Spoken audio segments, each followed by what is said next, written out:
지금 보이시는 이 부분에서 이 한 주방에서 상호 10개를 장사를 하고 있어요. 맛은 어떤가요? 맛있어요. 오늘 만나볼 사장님은요, 한 가게에 10개 상호를 꽂아서 한 달에 1억 정도 매출을 올리고 있다고 합니다. 지금 그분 집으로 가서 어떻게 1억을 만들고 계시는지 한번 인터뷰를 해볼게요. 그리고 나이는 31살이라고 합니다. 안녕하세요. 안녕하세요. 들어가도 되나요? 예, 들어오세요. 지금 전화 받고 있어서 잠시 전화 좀 받아도 되나요? 네네. 예, 여보세요? 네. 혹시 사장님 안 예, 안 씻었어요. 예, 안 씻었습니다. 일어나신 지 얼마나 되셨죠? 5분 정도 됐어요. 5분. 갑자기 전화 와가지고 받고 있었어요. 예. 그러면 예. 씻으실래요? 예, 씻을게요. 자기소개 한번 부탁드릴게요. 예, 저 인천 부평에서 장사하고 있는 31살 조рам선입니다. 지금 한 달에 매출이 1억 정도 나오시는 거 맞나요? 예, 맞습니다. 사장님 지금 11시인데 지금 장사를 한창 준비해야 될 시간인데 지금 왜 이렇게 늦게 찍고 계세요? 제가 가게 일을 직접적으로 하는 게 아니라서요. 늦게 나가나 일찍 나가나 똑같아요. 그게 무슨 말씀이시죠? 찍고 있는데 막 질문을 하시니까 제가 하는 말이 제 자신도 무슨 말인지 모르겠어요, 잘. 그러면 저희가 다 씻으시면 그때 다시 질문을 드릴게요. 예, 그렇게 해주시면 감사하겠습니다. 다 씻는데 몇 분 정도 걸리세요? 한 10분 이내로.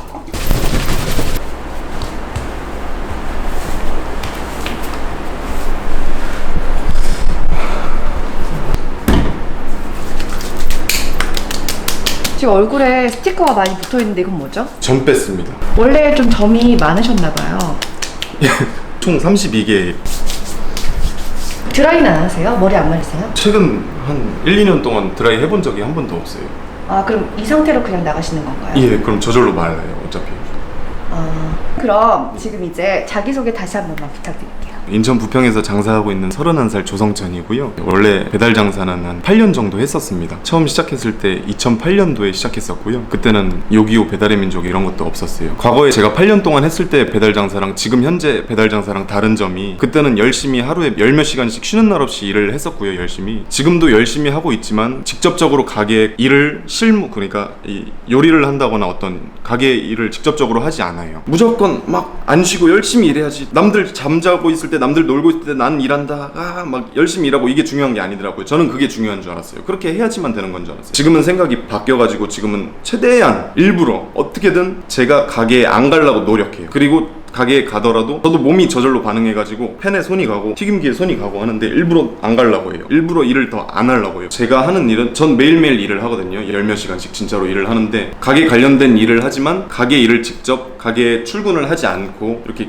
직접 하지 않아요. 예를 들어서 가게에 일주일에 한두 번씩 나가가지고 지켜본 다음에 체크리스트를 이런 점이 잘못됐구나, 이렇게 해야 되고, 이런 점은 이렇게 바꿔야 되는구나, 이런 거를 이제 한다던가, 직원들 마음 상태를 좀 살펴본다거나, 이렇게 전체적인 겉에서 이렇게 최대한 보려고 해요. 제가 너무 장황하게 설명한 것 같은데 이해하기 쉽게 한번 보여드릴게요.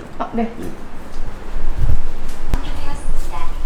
여기 보시면 제가 집에다가 이렇게 포스를 깔아놨고요. 포스 보시면은 주문 경과 완료됨 24분 17분 소요 써있잖아요. 이게 고객이 처음 주문하고 나서 고객 집으로 음식이 도착했을 때까지의 소요된 시간이에요. 그러면 가게에서 지금 장사를 하고 있는 건가요? 저희 지금 장사하는 거 맞고요. 24시간 하고 있습니다. 어떻게 24시간 운영을 하실 생각을 하신 거예요? 우선 배달의 민족 광고비가 88,000원이잖아요. 그러면 보통 12시간 장사를 하시는데 88,000원 비용을 내고 12시간 장사하고 나머지 12시간은 그런 광고비는 공짜나 마찬가지예요. 저는 그렇게 생각했어요. 처음 시작은 단순하게. 그래서 지금 24시간 하셔서 매출이 어느 정도 나오시나요? 월간 정산 보시면은 여기 8월달 보시면 1억 63만 8천 원이에요.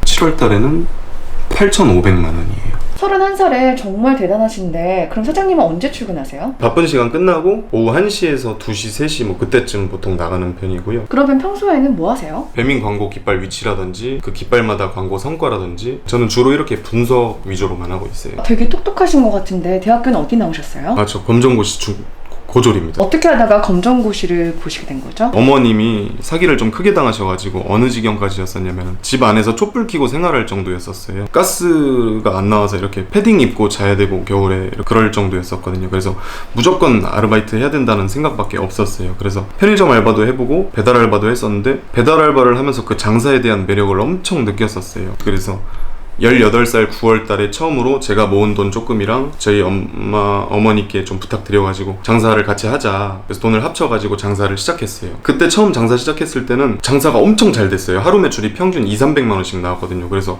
와, 금방 막 부자 될 줄 알고 장사 끝나면 다 현금이거든요. 가방에 집어넣고 집에 들어와서 그냥 던져놓고 자고 일어나자마자 또 장사하고. 근데 그게 영원하지가 않더라고요. 그거 이제 지금은 알죠. 무슨 일을 하든 간에 무조건 잘 되는 게 없어요. 계속 어느 순간 이렇게 내려가요. 한 3~4개월인가 한 6개월인가 지났을 때부터 쭉쭉 매출이 떨어지기 시작하더니 하루 평균 매출 200~300만 원인 게 하루 평균 매출 20~30만 원으로 내려왔어요. 그래서 그때부터 이제 생각을 하기 시작한 거예요. 처음으로 어떻게 왜 이렇게 매출이 안 나오지? 어떻게 하면 매출을 올릴 수 있을까? 이거를 그때부터 막 생각하기 시작하니까 막 잠도 안 오는 거예요. 막 자려고 누웠는데 잠 안 오니까 막 머릿속에 계속 떠오르니까 이렇게 해야 되고 이거 바꿔야 되고 이거 집어넣어야 되고 그러면은 자다가 막 잠이 안 오니까 새벽에 막 벌떡벌떡 일어나서 불 켜고 이거 노트에다가 막 적고 내일부터 뭐를 바꾸자, 전단지 디자인을 이렇게 해보자, 사은품 가격은 원가가 뭐 500원이니까 이렇게 뭐 어쩌고 저쩌고 이거를 막 그때부터 이렇게 해보고 저렇게 해보고. 근데 바로바로 잘 안 되더라고요. 효과가 그렇게 가시적으로 막 나타나지는 않았었어요. 그러다가 제가 기억에 남는 것 중에 제일 효과가 좋았던 게 치킨을 튀겨서 집으로 찾아갔어요. 예를 들어 20층짜리면 20층을 엘리베이터 타고 올라간 다음에 띵동 띵동 누구세요? 그러면 안녕하세요, 치킨 시식 나왔는데 한 번만 드셔보세요. 그러면 이제 문을 안 열어주는 사람도 있지만은 열어주는 사람이 많았었어요. 열어주면은 감사합니다 이렇게 90도로 인사하면서 치킨 한 조각을 정성스럽게 드리면서 이거 드셔보시고 바로 안 시켜주셔도 되니까 혹시 기억에 남으시면 다음 주라도 좋으니까 꼭 한번 시켜봐 주세요. 정말 맛있습니다. 이렇게 해서 하나씩 전달했는데 그게 엄청 잘 먹혔어요. 그거는 오늘 만약에 제가 오후 1시에 나가잖아요. 한두 시간 정도 뿌리면 바로 반응이 나타나서 그날 매출이 확 올라가요. 그렇게 해서 그때는 매출에 많이 기억이 남아요. 사장님, 그러면 오늘은 가게를 나가실 거죠? 예, 나갈게요. 나가야죠. 예. 사장님, 돈을 정말 많이 버셨나 봐요. 아니요, 원래 저 진짜 옷에 관심이 없고 맨날 똑같은 옷만 입고 다녀요. 그래서 친한 형님들이 넌 왜 그렇게 맨날 똑같은 옷만 입고 다니냐 하면서 선물을 해주신 거예요. 그래서 제가 얼마 전에는 부동산 가서 월세 계약하러 갔는데 직원 집 구해주려고 숙소. 근데 빠꾸 맞았어요. 하는 말이 죄송한데 요즘에 좀 월세 안 내고 도망가고 벽지 뜯고 도망가고 그런 사람이 많아서 안 될 것 같다고. 좀 자존심 상하더라고요. 그래서 외모가 되게 중요한 거구나. 제가 진짜 외모에 아예 신경을 안 쓰고 살거든요. 그래서 이제 피부과에 가서 이것도 좀 하기 시작했고 다이어트를 일주일 전부터 시작했고. 그러니까 남들이 아까 말씀드렸다시피 남들이 보는 눈을 조금 이제 의식하기 시작했는데 그러다 보니까는 최소한 거지같이는 안 보이려고 최소한의 이런 거를 좀 했습니다. 근데 명품 옷이나 이런 것들은 사실 사는 순간부터 돈이 깎여 나가는 거잖아요. 근데 이거는 사면은 돈이 없어지진 않으니까. 누구지? 잠깐 누가 온 것 같은데. 예, 누구세요? 조성선 씨도 맞나요? 예. 본인 되시나요? 예. 이게 뭐가 온 거죠? 차를 새로 살까 좀 이제 알아보기 시작해가지고. 제 차도 좀 거지 같은 걸 타고 다녀서 그런지 사람들이 조금씩 무시를 해서 그런 걸 좀 이제 보여지는 게 좀 중요하다고 이제 생각을 뒤늦게 했어요. 그러면 지금 차는 어떤 거 타시는데요? 링컨 MKX라는 차를 타고 있어요. 그게 거지인가요? 연식이 좀 오래되고 키로수가 많아서요. 13년식 차라서요. 거지는 아닌데요. 그러니까 말 표현을 제가 과하게 한 것 같아요. 죄송합니다. 그럼 좀 옷 좀 갈아입고 가게로 한번 가보겠습니다. 사장님, 이게 갈아입은 건가요? 예. 옷을 정말 안 사시는 것 같은데 맞나요? 예, 맞아요. 이거랑 검은 반바지랑 번갈아 가면서 입어요. 사장님은 돈 벌어서 다 어디다 쓰세요? 저 어머니께 매달 약 300만 원씩 보내드리고요. 맨날 배달 시켜 먹고 헬스하고 피부과 가고. 근데 저는 최대한 돈을 벌면요 무조건 사업에 재투자하는 스타일이라서 아무리 돈이 이제 생겨도 집을 사거나 차를 사거나를 최대한 안 하려고 해요. 왜냐면 사업에 재투자하는 게 최고예요. 아까는 차 사신다고 말씀하시는 거예요? 예, 그건 이제 조금 생각이 바뀌어갖고 요번에 조금. 근데 안 살 수도 있어요. 그냥 조금 생각해본 거예요. 지금 뭐 들고 계신 거죠? 이거 너무 배고파서 조금 간식 좀 먹으려고. 좀 드실래요? 아몬드예요, 아몬드. 네. 드실래요?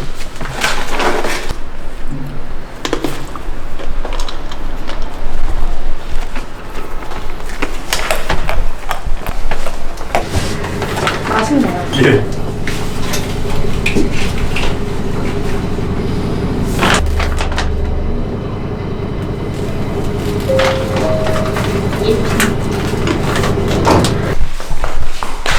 사장님 안경 쓰니까 더 잘생기셨네요. 예, 감사합니다. 그런 소리 자주 들으시나요? 종종 듣기는 하는데 나이 많은 분들한테만 들어요. 사장님 이건 문신인가요? 아, 예.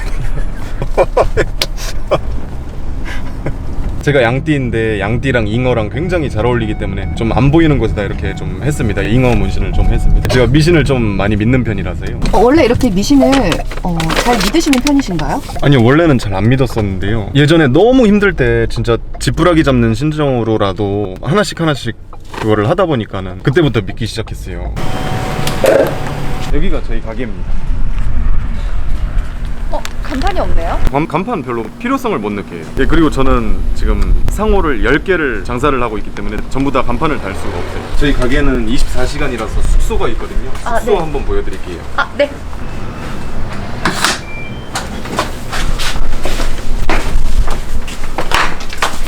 저희 숙소예요. 굉장히 넓네요. 방이 4개예요. 그럼 이 집에서는 몇 명이 생활을 하고 있는 거죠? 큰 방 2명, 작은 방 1명씩 총 5명이요. 그럼 도대체 직원이 몇 분이세요? 출퇴근하는 직원까지 포함해서 총 10명이에요. 왜 이렇게 직원이 많은 거죠? 저희가 24시간이다 보니까 직원이 많이 있어야 되고, 중요한 건 상시근무자가 주간에 3명, 야간에 3명, 그리고 징검다리가 1명 해서 총 상시근무자가 7명이어야 되고요. 그 7명이 휴무일 때마다 땜빵으로 이렇게 들어가주는 사람이 2명에서 3명 정도가 있어주면 딱 돼요. 그럼 지금 1억 파시는데 도대체 얼마가 남는 거죠? 1,300만 원 정도 남고 있습니다. 저희가 1억을 판다고 주변 분들이 오해하시는 게, 아, 저 가게는 광고를 엄청 많이 하거나 어떤 이벤트를 많이 해서 저렇게 많이 파는 거다 라고 생각하실 수 있어요. 근데 절대로 저희 어떤 과한 이벤트를 한 번도 해본 적이 없고, 광고 깃발 개수도 20개를 하고 있고요. 20개면은 결코 많은 건 아니에요. 1억이란 매출에 비해서. 그리고 광고 통계를 보면은 클릭수 대비 주문수라는 게 나와요. 보통 장사 좀 된다 싶은 집들이 클릭수가 대비 주문수가 한 10%가 넘는 경우가 이제 돼버리는데, 저희가 제일 많이 달성했을 때가 30% 이상, 50% 이상. 그거는 이제 그만큼 재구매율이 많이 높다는 거예요. 어떻게 그러면 그렇게 재구매율이 높을 수가 있죠? 치킨이나 피자나 파스타 이런 건 아무리 맛있어도 오늘 먹고 내일 또 먹고 매일매일 먹기는 조금 그래요. 근데 저희가 주력으로 파는 상품이 김치찌개, 된장찌개, 순두부찌개, 비빔밥, 볶음밥, 덮밥 이런 한식이다 보니까 그래서 재구매율이 좀 높은 것 같아요. 고생 많으십니다. 배달되는 기사가 되었습니다. 지금 보이시는 이 부분에서, 이 한 주방에서 상호 10개를 장사를 하고 있어요. 이 주방의 동선을 벗어나지가 않아요. 단순하게 생각을 하면, 아, 족발집을 지금 하고 있는데 매출이 월 2천만 원이 나오고 있으니까 그러면은 냉면 하나 또 추가하면 2천만 원, 돈가스 추가하면 또 2천만 원 하니까 6천만 원 팔고 총 5개 하면 1억 하네? 이렇게 생각을 해서 늘리면은요, 그 종목들이 다 각각 재료도 다르고 동선도 다르고 조리법도 다르기 때문에 꼬일 수밖에 없고, 꼬이는 거를 안 꼬이게 만들려면 인원을 더 추가할 수밖에 없고, 그럼 저희는 5명, 3명에서 일할 수 있는 거를 거기서는 5명, 6명, 7명에서 일을 해야 되는 거예요. 저희 상호가 10개지만 예를 들어서 삼겹 비빔밥, 갈비 비빔밥, 우삼겹 비빔밥이 있어요. 그러면은 삼겹 도시락, 우삼겹 도시락, 갈비 도시락이 있는 거예요. 갈비 덮밥, 삼겹 덮밥, 삼겹 볶음밥, 갈비 볶음밥, 이렇게 같은 재료를 어차피 똑같은 요리인데 네모나게 담느냐 동그랗게 담느냐 세모나게 담느냐가 달라질 뿐인 거거든요. 그러니까 결론은 아무리 상호를 늘리고 하더라도 종목이 달라지면 안 돼요. 동선과 재료가 같아야 돼요. 그게 제일 중요한 겁니다. 그럼 사장님은 상호도 10개를 하시고 계시고 지금 숙소도 있잖아요. 그럼 처음에 창업 비용은 얼마나 드셨죠? 숙소 포함해서 총 7천만 원 들어갔습니다. 제가 맨 처음에 가게를 엄청 알아보러 다녔어요. 아무것도 없는데 권리금 1,000만 원 달라고 하는 가게도 있었고, 어느 정도 돼 있고 닥트도 돼 있고 바닥도 돼 있고 화구도 있고 냉장고도 있고 어느 정도 돼 있는 상태의 가게인데 권리금을 3천만 원 달라고 하는 가게도 많았었고요. 정말 다양해요. 너무 다양해요. 예를 들어 옷을 사면 이 옷이라는 게 가격이 어느 정도 정해져 있는데, 이 가게 가격은 너무 천차만별이라서요. 이 가게를 보러 다니는 거, 발품을 파는 게 굉장히 중요합니다. 제가 발품을 팔 때는요, 일단 권리금이 1,000만 원 이상 되는 건 다 잘라냈습니다. 그리고 조금이라도 시설이 안 돼 있으면은 또 다 잘라냈어요. 제 욕심일 수도 있는데 어느 정도 시설은 돼 있으면서 권리금이 싼 거를 찾았는데, 제가 이 가게를 권리금이 없이 들어왔습니다. 그럼 아까 시설을 보고 들어오셨는데, 그럼 입지 조건이나 위치는 안 보시나요? 시설보다 중요한 게 위치나 입지예요. 오프라인 매장 같은 경우는 주변에 유동인구가 얼마나 되느냐 이런 것들을 보잖아요. 배달 매장은 주변 상권을 보기보다는 여기 손바닥을 보고 말씀드리자면 여기가 부평구라고 치고 여기가 부천이라고 치면요, 만약에 가게가 예를 들어서 한 가운데에 있으면 여기도 배달 가깝고 여기도 가깝고 여기도 가깝고 다 가까운 편에 속하니까 좋은데, 만약에 요 끝에 있어봐요. 그러면은 부천이 가까워버리면 의미가 없는 거예요. 여기는 할증이 붙거든요. 구가 다른 구기 때문에. 근데 만약에 가게가 여기 있었으면 여기 있는 배달이 가까운 건데, 여기 있는 가게에서 여기 있는 배달이 들어오면은 뭐니까 할증도 붙고, 할증이 높으니까 고객이 안 시키고, 그럼 여기 있는 고객들을 다 잃어버리는 거예요. 이 반 토막을. 부평구에 인원이 엄청 많은데, 근데 저는 1순위를 가운데로 놨었는데 지금 사실 이 가게는 2순위에 속하죠. 조금 아쉬워요. 하지만 그 대신에 시설이 잘 돼 있고 권리금이 없다 보니까는 계약을 바로 하게 됐습니다. 사장님, 그럼 여기서 제일 인기 있는 메뉴는 뭔가요? 제일 잘 나가는 건 김치찌개고요. 그 다음에 비빔밥, 도시락 이렇게 잘 나가고 있어요. 한번 제가 보여드릴게요. 네. 예. 제가 지금 밥 위에다가 각종 야채랑 고기를 올렸잖아요. 이거를 그대로 이 네모난 데다가 올리면은 도시락 메뉴예요. 저희 배달집이라서 앉아서 먹을 데가 없어가지고 숙소에서 괜찮으시면 드시겠어요?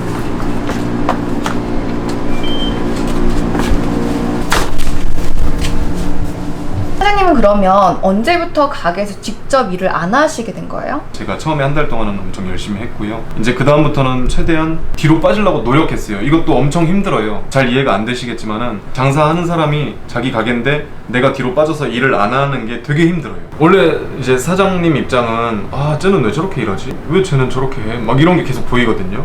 근데 그거를 그렇게 볼 것이 아니에요. 생각을 바꿔야 돼요. 쟤는 저렇게 일하는데 그러면 저런 부분이 단점이고 이런 부분은 장점인데, 그럼 이런 단점을 어떻게 하면 이렇게 보완시킬 수 있을까? 이거를 계속 어떻게 해야 될지를 그거를 계속 생각해서 채워낼 생각을 해야 되는 거죠. 이건 메뉴 이름이 삼겹 비빔밥인가요? 네, 삼겹 비빔밥이에요. 이건 얼마죠? 9,500원입니다.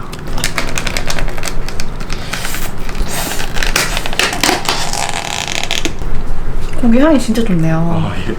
국산인가요? 아니, 미국산. 제가 아무래도 배달집이다 보니까 지금도 10% 15% 남고 있는데, 국산을 쓰면은 10% 이하로 내려갈 거예요 아마. 그러면 타산이 안 맞아요.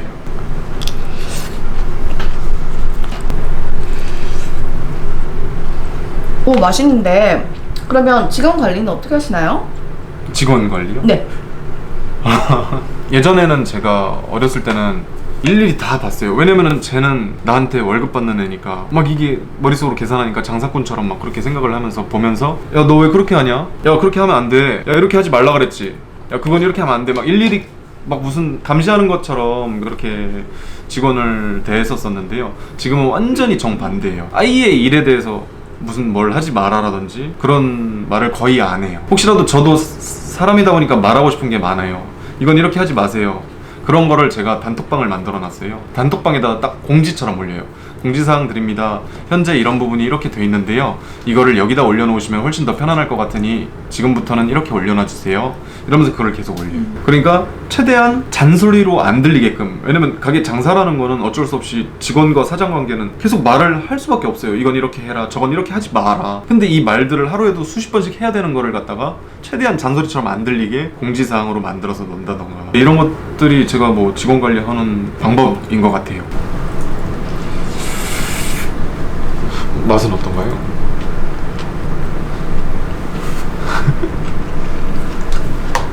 맛있어요.